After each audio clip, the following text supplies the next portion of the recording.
मित्रों नमस्कार। आज हम संपर्क भाषा पर बातें करेंगे।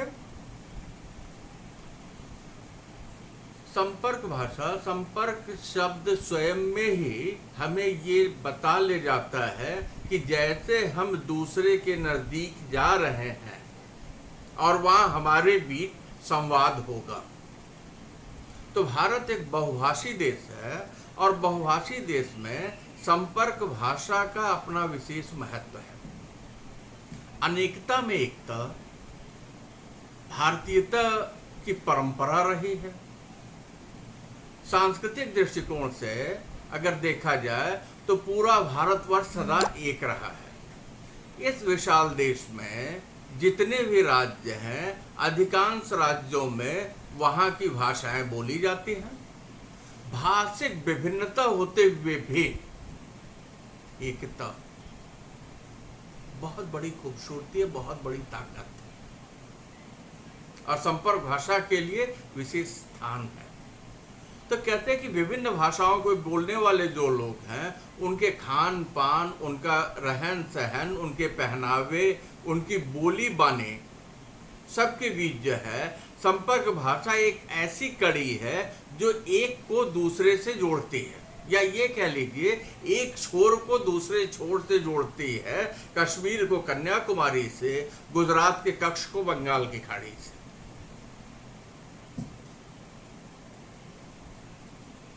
वो कड़ी है, वो माध्यम है। तो ऐसी स्थिति में ये जोड़ने का या इन्हें कह लीजिए समीप लाने का जो काम करती है, वो कौन करती है? संपर्क भाषा करती है। डॉक्टर भोलानाथ तिवारी संपर्क भाषा पर विचार करते हुए लिखते हैं कि ये संपर्क जो है 3 स्तरों पर होता है। मतलब संपर्क भाषा के संदर्भ में चिन्हित करते हुए डॉक्टर भोलानाथ तिवारी जो है वो 3 धरातल स्वीकार करते हैं कि 3 स्तरों पर इसे बांटा जा सकता है। 3 धरातल पर संपर्क होते हैं। एक वह जब एक राज्य जो है दूसरे राज्य से राजकीय व्यवहार करता है, मतलब किसी भी तरीके के पत्र का आदान प्रदान हो, मसौदा हो, समझौता हो, वैचारिक विनिमय हो, तो ऐसी स्थिति में जब एक राज्य जो है दूसरे राज्य के साथ जो व्यवहार करेगा, एक स्तर ये हो जाता है। दूसरा स्तर होता है, दूसरी स्थिति होती है कि जब राज्य जो है केंद्र सरकार के साथ पत्र व्यवहार करे, तो राज्य के द्वारा केंद्र सरकार के साथ जो है व्यवहार करने के लिए जिस भाषा का प्रयोग किया जाता है। और तीसरा स्तर होगा वह भाषा जिसका प्रयोग एक क्षेत्र विशेष के लोग दूसरे क्षेत्र विशेष के लोगों के साथ निजी कामकाज करने के दौरान करें। तो यहाँ सीधी सी बात, एक बात आईने की तरह स्पष्ट होती है। एक भाषा भाषी जिस भाषा के माध्यम से किसी दूसरे भाषा भाषी से बोलने वाले के साथ संपर्क स्थापित कर लेता है, वही भाषा संपर्क भाषा है। क्या बात मैंने कही? मैंने कही कि एक भाषा भाषी जिस भाषा के माध्यम से किसी दूसरी भाषा के बोलने वालों के साथ संपर्क स्थापित कर सके, उसे संपर्क भाषा या जनभाषा कहते हैं, लिंक लैंग्वेज। यहां आकर के हमारी बात जो थोड़ा सा अगर हम अंडरलाइन करें तो ये कह दें कि दूसरी भाषा के बोलने वालों के साथ संपर्क स्थापित कर सके। बहुत मुश्किल है। एक भाषा बोलने वाला व्यक्ति दूसरी भाषा बोलने वाले व्यक्ति से संपर्क स्थापित कर रहा है। अब कल्पना कीजिए जैसे बंगाल का है तो बंगाली बोलेगा और महाराष्ट्र का है तो मराठी बोलेगा। अब बंगाली बोल रहा है और मराठी बोल रहा है तो बंगाली न मराठी को समझेगा न मराठी बंगाली को समझेगा। दोनों के बीच में संपर्क के लिए कोई एक माध्यम होगा। ऐसी कोई भाषा होगी जो भाषा दोनों को आपस में ले आकर के किसी एक बिंदु पर किसी एक जगह जो है उनको जोड़ सके, है कि नहीं? तो यहां सीधे सीधे जो है ये कह लीजिए कि जो संपर्क के काम है, डॉक्टर भोलानाथ तिवारी ने संपर्क भाषा के 3 स्तर बता दिए। जब एक राज्य दूसरे राज्य से बात करता है, जब राज्य जो है केंद्र से बात करता है, और जब एक क्षेत्र के लोग जो है दूसरे क्षेत्र के लोगों के साथ बात करते हैं।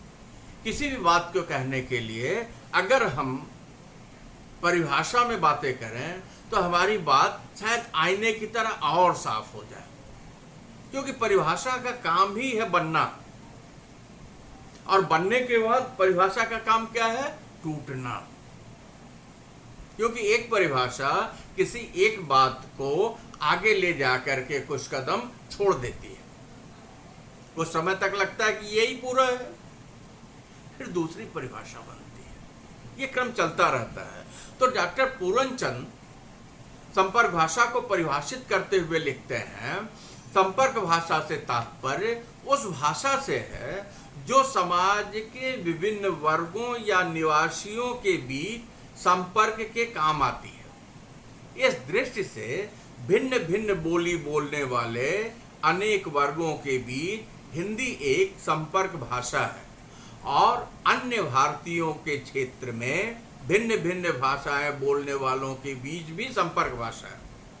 बहुत अच्छी बात, इन्होंने बहुत ही अच्छी बात कही है। क्या कहा पूरनचंद ने? संपर्क भाषा से तात्पर्य उस भाषा से है जो समाज के विभिन्न वर्गों या निवासियों के संपर्क के काम आती है। विभिन्न वर्गों या निवासियों के संपर्क के काम आती है। बहुत ही खूबसूरत व्यवस्थित तरीके से इन्होंने परिभाषित किया।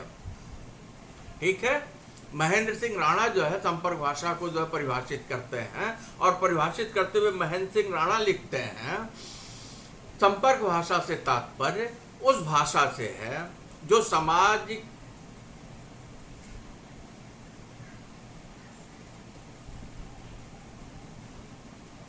संपर्क भाषा से तात्पर्य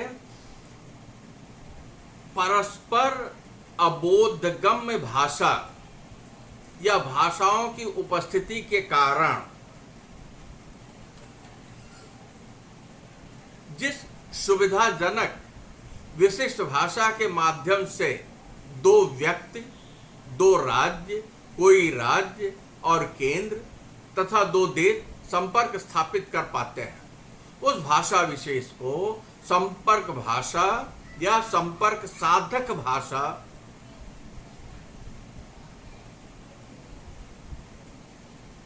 कहा जा सकता है। महेंद्र सिंह राणा ने ये कह लीजिए कि डॉक्टर भोलानाथ तिवारी ने संपर्क भाषा के लिए 3 जो लेयर, 3 जो स्तर, 3 जो धरातल बताए थे, उसको ले आकर के इन्होंने और साफ किया।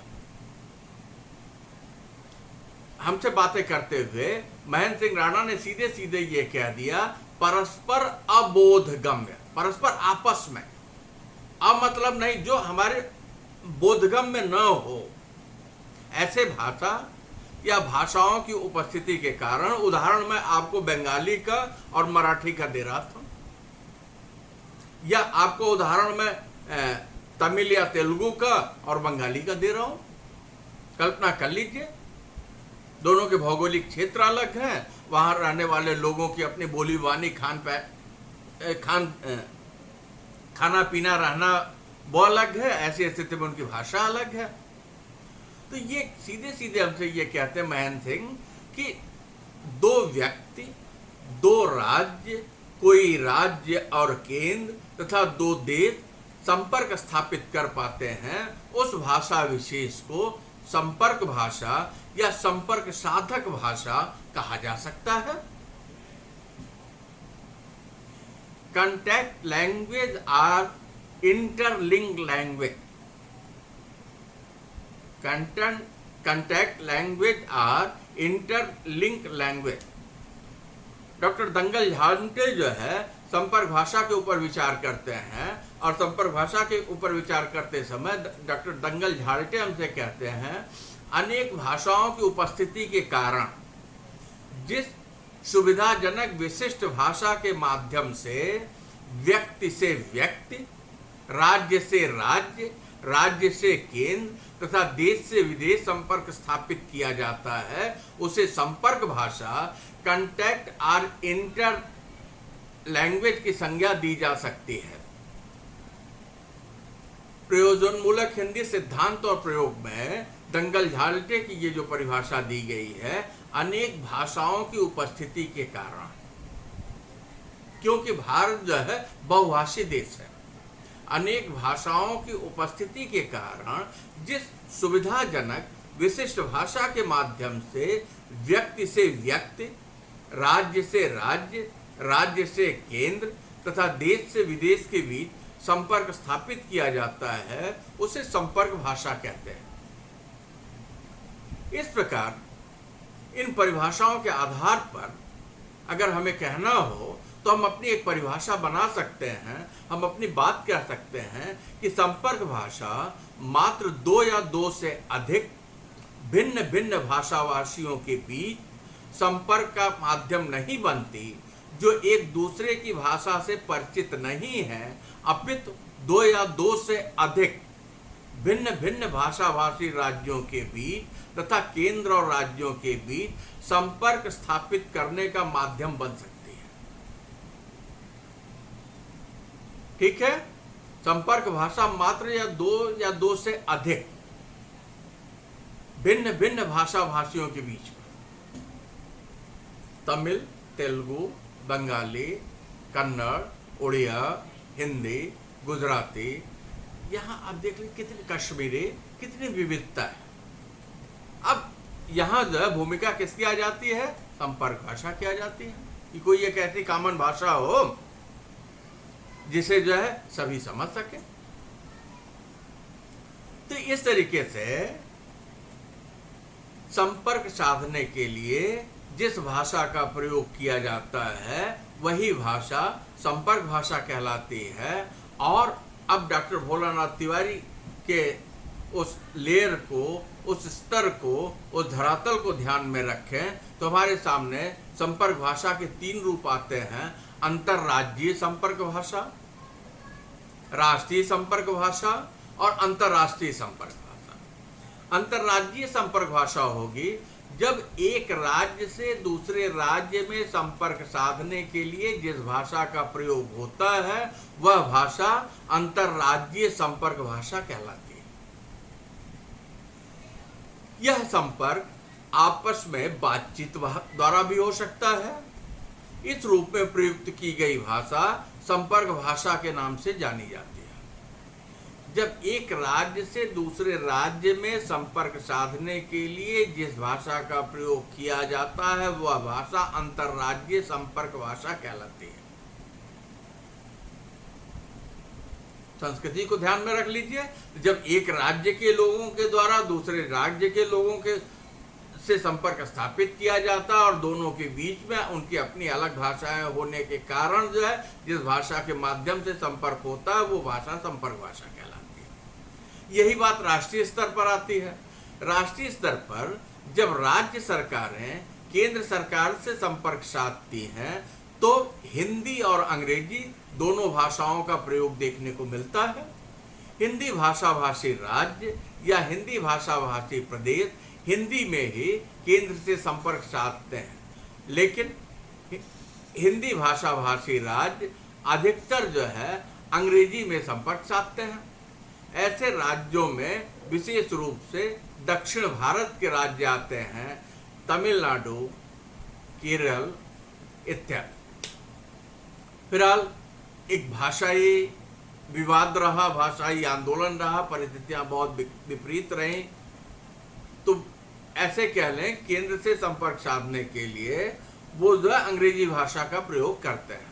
ठीक है, तो अगर हम देखें तो राज्य से केंद्र के धरातल पर राष्ट्रीय स्तर पर संपर्क भाषा के रूप में दो भाषाएं हम चिन्हित करते हैं, एक हिंदी और दूसरा अंग्रेजी। ठीक है, अब अंतर्राष्ट्रीय धरातल पे जाए तो जब हम अंतर्राष्ट्रीय धरातल पे जाते हैं तो अंतर्राष्ट्रीय स्तर पर एक देश जब दूसरे देश से संपर्क साधता है तो जिस भाषा का प्रयोग किया जाता है वह भाषा अंतर्राष्ट्रीय संपर्क भाषा कही जाती है।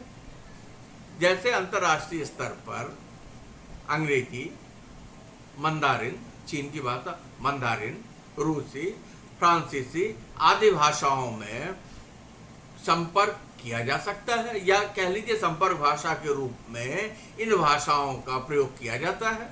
फिर भी संपर्क भाषा के रूप में विश्व के अधिकांश देश अंग्रेजी भाषा का प्रयोग करते हैं। तो भारत भी दूसरे देशों से संपर्क साधने के लिए संपर्क भाषा के रूप में अंग्रेजी भाषा का प्रयोग करता है। अतः किसी बहुभाषी राष्ट्र की संपर्क भाषा वही भाषा हो सकती है जो अधिक से अधिक बोली, समझी, लिखी और पढ़ी जाती हो। दूसरे शब्दों में, जिस भाषा के द्वारा व्यक्ति से व्यक्ति, राज्य से राज्य, राज्य से केंद्र तथा देश से एक देश से दूसरा देश संपर्क स्थापित करता है, ऐसी भाषा को संपर्क भाषा, कांटेक्ट भाषा कहा जा सकता है। इसके लिए संपर्क भाषा की विशेषताओं पर ध्यान रखते हुए राजनैतिक, सामाजिक, सांस्कृतिक, धार्मिक आदि आदान प्रदान के लिए हिंदी भाषा का भारत में संपर्क भाषा के रूप में प्रयोग किया जाता है। राम प्रसाद गुप्त जो है संपर्क भाषा के संदर्भ में विचार करते हुए लिखते हैं, सभी क्षेत्रों, प्रदेशों, भाषाओं का अस्तित्व और विचार विमर्श, संचार, संवाद और राष्ट्रीय अखिल भारतीय स्तर पर पत्राचार के लिए एक संपर्क भाषा का होना आवश्यक है। इसके लिए भारत के सभी अग्रणी विचारक, शिक्षाविद, राजनीतिक हिंदी को ही भारत की एकमात्र सर्वसक्षम संपर्क भाषा मानते हैं, जिसके माध्यम से भारत में रहने वाले लोग आपस में विचारों का आदान प्रदान आसानी से कर लेते हैं, अलग अलग भाषा भाषी होते हुए भी।